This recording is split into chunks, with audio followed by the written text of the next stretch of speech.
سڵاوتان لێبێ. سەرچاوەیەک لە وەزارەتی ناوخۆ ڕایگەیاند سەلەبیانی ئەمڕۆ 14 ئۆتۆمبیلی بەمڕۆژکراو لە شەن ناوچەیەکی جیاوازی شاری بەغدا تەقینەوە و باهۆیانەوە بەپێی ئامەرە سەرەتاییەکان لانی کەم 37 کەس کوژران و زیاتر لە 115 کەسی تریش بریندار بوون. هەروەها لە پارێزگای موتەننا سەرچاوەیەکی ئاسایش ئاشکرای کرد کە دوو ئۆتۆمبیلی بەمڕۆژکراو لە ناوەڕاست و باکووری شاری سەماوە تەقیونەتەوە بەهۆیانەوە لانی کەم 35 کەس کوژراون و بریندار بوون. دوای ئەوەی لیژنەی بینینی مانگ لە هەرێمی کوردستان ڕۆژی پێنجشەممە 8 ئاب وەک یەکەم ڕۆژی جەژنی ڕەمەزان دیاری کرد، حکوومەتی هەرێمیش بڕیاری دا پشووی جەژنی ڕەمەزان 5 ڕۆژ بێت. لە کۆبنەوەی ئەمڕۆ ئەنجومەنی وەزیرانی هەرێمدا حکوومەتی هەرێم چەند بڕیارێکی دەرکرد و چەند پرۆژە یاسایەکیش پەسەند کرا. بڕیاریدا بۆردی بەڕێوەبردن و پاراستنی ئاو و فەرمانگەی میدیا و زانیاری ئەنجومەنی وەزیران دابمەزرێنێت. ڕۆژنامەیەکی ئەمریکی هۆشداریدایە سەرۆکی ئەو وڵاتە لەوەی هەڵکشانی توندوتیژەکان لە عێراق ببێتە کێشەیەکی ئەمنی ئەمریکی، داواشی لێ کرد شاری زیاتر بخاتە سەر نوری مەلیکی سەرۆکی حکوومەت تا ڕۆشنی یەکلاکەرەوە بۆ ڕێگرتن لە دووبارە خزانی وڵاتەکەی بەرەو شەڕی ناوخۆ بگرێتە بەر.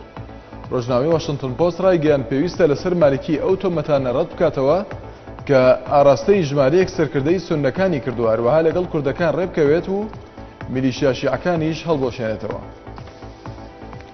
سەرچاوەیەکی پۆلیسی قەزای حەویجە ڕایگەیاند ئێوارەی دوێنێ سەرۆکی ئەنجومەنی قەزای حەویجە لە هەوڵی کوشتنی ڕزگاری بوو کە لە ڕێگەی بۆمبێکی شێندراوەوە لە باکووری قەزاکە ئەنجامدرا. لە لێدوانێکیدا بۆ سۆمەریە نیوز حسێن عەلی ساڵح ڕایگەیاند کە هەوڵی کوشتنەکەی لە کاتێکدا بووە کە بە کاروانی ئۆتۆمبیلەکانیەوە لە تەلاری ئەنجومەنی قەزای حەویجەوە بەرەو ماڵەکەی دەڕۆیشت. وتیشی زیانی گیانی بەدواوە نەبووە، تەنها زیانی مادی بەو ئۆتۆمبیلە کەوتووە کە هەڵی گرتبوو. لەگەڵ بەردەوامبوونی شەڕ و پێکدادانەکانی نێوان سوپای حکوومەت و سوپای سووریای ئازاد لە گەڕەکەکانی قابوون و جوبەر لە باشووری دیمەشق، هێزەکانی ئۆپۆزیۆن لە خۆرهەڵاتی شارەکەەوە پێشڕەویان کرد و چەند پێگەیەکی نوێیان کۆنتڕۆڵ کرد. هێزەکانی ئۆپۆزیۆن ئاشکرایان کرد کە توانیویانە بە درێژایی ڕووباری تۆرە دەست بەسەر پارکەکانی عەباسین و دامەزراوەی کارەبا و چەند کارگەیەکدا بگرن.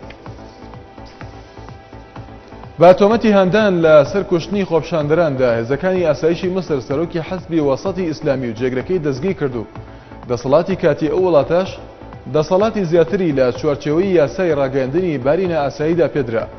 ئاژانسی هەواڵی شەرق الئەوسەط ڕایگەیاند هێزەمنیەکان ئەبوالعیلا مازی و ئەحسان سوڵتانیان ڕەوانەی گرتوخانەی تەڕە کردووە و ڕێوشێنی یاساییش لە بەرامبەریان گیراوەتە بەر.